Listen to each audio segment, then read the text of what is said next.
Monica Rambeau, issue number 2 of Photon. Not Captain Marvel. All you older heads, oh, Captain Marvel, she was the first one. The first Captain Marvel female was a black one. What does that mean? That's no equivalency to like real life struggles. Drop that. Everyone right now who was like, oh, she was the first Captain Marvel who was a lady. Zip it. Anyways, this is an important comic book. I remember tweeting maybe a couple weeks ago, like, I can't stress enough how valuable this thing is if this solo series actually becomes a hit. And this character is as relevant to the comic book company called Marvel as Captain America, Wolverine, the real ones, not Sam and not X-23. If she becomes that reverses and that counters a lot of messaging that seems to lean in one direction. White people. It'd be nice to have the top tier characters, not just be Hulk, Thor, and Spider-Man, and have these guys included. When I say these guys, talking about her. So this goes back in time. That final page of the first issue of Monica Rambeau Photon wasn't exactly nothing. She wanted to get away, and she achieved that. She got away. She got back to her home, her roots there in Louisiana. She's not a New York superhero. Yes. No, she's not. Side note, actually, let me bring it back to this page. There was a sly little remark where it mentioned that she had loving parents. And if you don't get that, first of all, just superheroes in general, none of them ever have parents. But then black characters in media never seem to have a full family. Even take it back to Tiana, the Princess and the Frog. Yeah, she had a dad. And then she grew up, and they did a time jump in that movie, and all of a sudden her dad died in the war. Damn, they always gotta be absent parents, especially fathers. Eve Ewing, the writer, made a conscious decision, conscious effort, and you probably, if you guys are watching my channel, you know this, but if you don't, here, you learn something new. Conscious effort to include both parents, including the dad, and showing this in media that is missing. Eve Ewing, I'm not the president of the Eve Ewing fan club, but I am a member of it. The artwork here, good stuff. I would have condensed one thing though, because we get a whole lot of images of this meteorite falling. How many pages that we really could, and there's not even much talking, right? I could have gotten that, okay, she goes into it, she tries to bust it up, it lands inside the water. Just these vertical panels. There's another one here on the next page, and there's not too much talking. You really could have condensed it because there was a lot of room for artwork to grow. And then later on in the comic, there actually are a couple of heavy worded pages. Artwork got to breathe at some places. This didn't necessarily need to be a double page spread. To me, wasn't that spectacular. But to those who are fond of this, it's just like they advertised. They did this. They brought it back to the 80s. Technically not the 80s sliding timeline. The cell phones did exist in this time. I was actually looking a couple times to see if there was any signs of cell phones or anything that is still 10 years old. But no, didn't catch any of that. Doesn't mean it wasn't there. The way that people dressed was normal, like a recent. So it's not like they went retro and they went into the 80s. I was ready to be like, nah, you see sliding timeline, it's not even that long ago. They made a mistake. In this entire series, it feels like just an homage to all you old readers who recognized her days back in the Captain Marvel times. It feels like this is for you. They are going back in time. To me, I never enjoy these back in time, irrelevant, inconsequential stuff.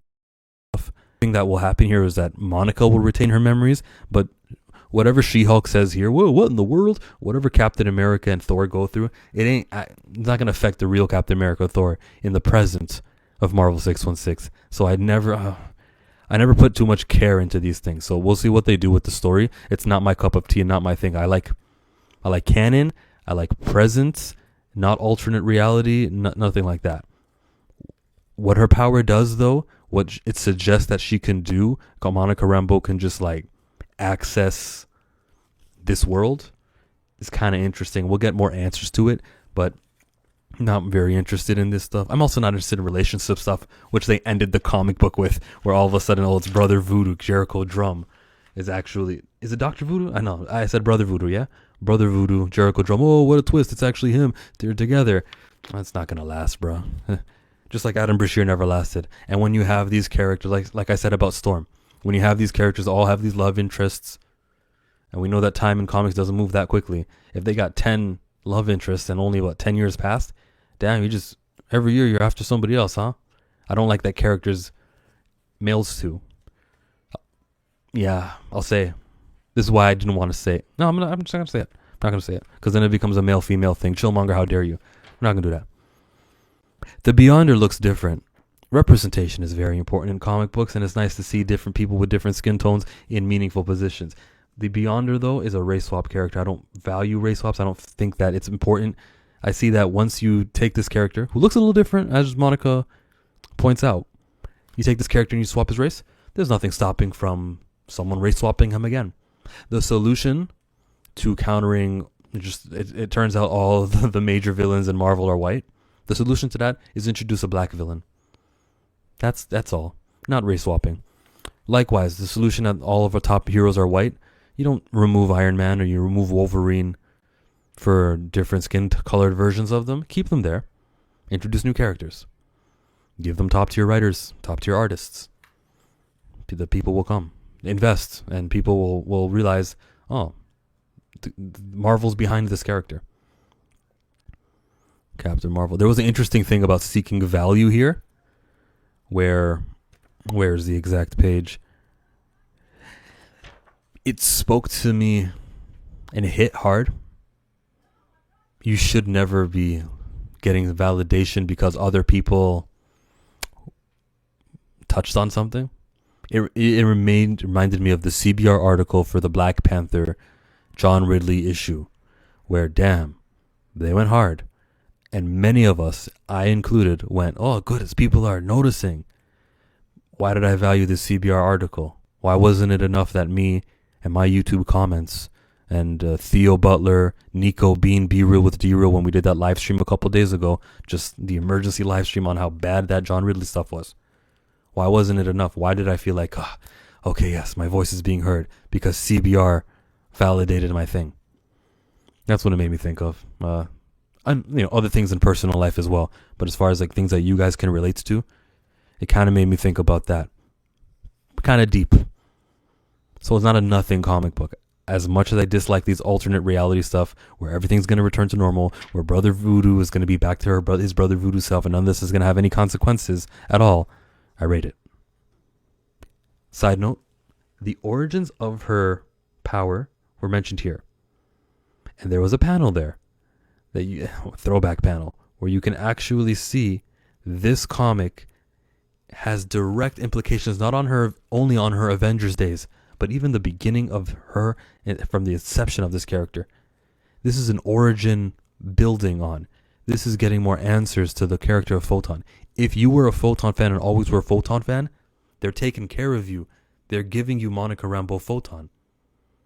This is a lovely outing from E-Viewing. And E-Viewing lets you know it's her because in the editor's notes a couple times here, you can check out Amazing Annual, issue 16. You can check out Secret Wars 1 and Secret Wars 2.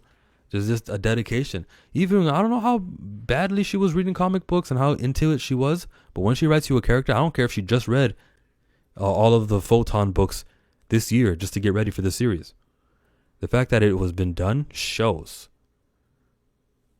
She did her homework. She went to school, she passed, and then she said, now I'm registered, I have my degree in photonology, and I'm qualified to write Monica Rambeau.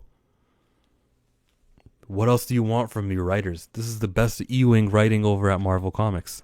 It shows the homework that she does. Even when she was doing Ironheart, Riri Williams, I remember you go to the final page and you can see, read Bendis' run, read the Champions run, check out the Secret Empire, check out Infinity Countdown, Champions. Like, whoa, I guess that's where Thanos took care of her. She did her homework. She cares. That's always appreciated. I'm not a fan of this style of storytelling where it's kind of alternate. We'll see how Monica Rambeau, what she retains. We'll also learn more about the origin of her power. I should probably read word for word exactly what that page did when they talked about from her beginnings, when they took you back. The Beyonder says, I see it. It's in your memories. That old professor said it to you on the day you acquired your abilities in the energy disruptor explosion. Energy is flooding in from another universe, breaking down the wall between worlds. Dave Filoni, World Between Worlds. So that's the discussion here. The wall between worlds, the energy that's flowing in. What did that man mean way back when? Well, if you've been staying tuned 40 years later, you're going to get an answer to that. So that's rewarding for you. But also, this is like the inception of the character. It's her origin part 2. Lovely stuff. Thumbs up from me. Thumbs up my video. I will do more of these. I was supposed to do a Photon Friday, as I've spoken about before, and I didn't actually do it. Personal life. Nothing major. No excuse. I don't like talking about myself, but it just didn't happen. But it's called Photon Friday. Friday comes once a week, and maybe if I have the time and everything works out right and the stars align, God willing, you can expect a Photon Friday where I invite a couple people over in the live stream, where I reached out to others like Mark Lynn Singler, and I'd be like, hey, tell me what you thought about the book, and he'll give me a couple of thoughts on what he thought about the book, and I open it to you guys. If you guys want to message me on Discord, Diesel, if you're watching this, Discord me a video. Just talk about what you thought about this comic. We'll feature it. Keep it to a minute. We'll feature it on our live stream. We'll talk about it because there may be something I didn't mention here. Of course there was. There was 20 pages in here. But I want to make this the community event that it should be. I want for when you go on YouTube and you type in Monica Rambeau Photon, it's not just those white guys who always want to police things that are black. It's just those guys always seem to want to speak about comic books like this, huh?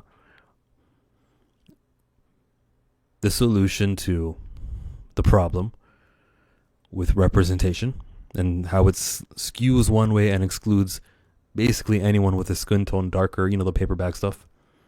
The solution is to value, fund, show up for the characters who look this way. And for that reason, I probably should have done this video on a Wednesday. I didn't. Issue 3, 4, 5, and I will, I can't promise anything. Who knows what might happen. But I recognize the responsibility, the onus. Not that I'm the greatest comic book reviewer, not that this was a flashy video either, but just a conversation that I could be associating with the character, the YouTube chatter. I could be a agent of just review. I don't think I said anything hateful. Maybe you guys are really offended by the way I opened this about Captain Marvel.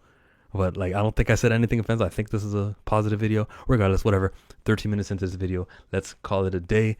I've been Chillmonger. 33 Burning Questions is coming every single Saturday on a live stream. Probably going to be Avatar themed. Depends on my panel. I need some Avatar heads. Let's just keep looking out for Monica Rambeau Photon. Tweet her, mention her. We can complain about the Black Panther and how bad that has been. This has been stellar. The writer, E-Viewing, has been stellar. And I just want more and more for this writer. I need this one. I need this. E-Viewing is the one.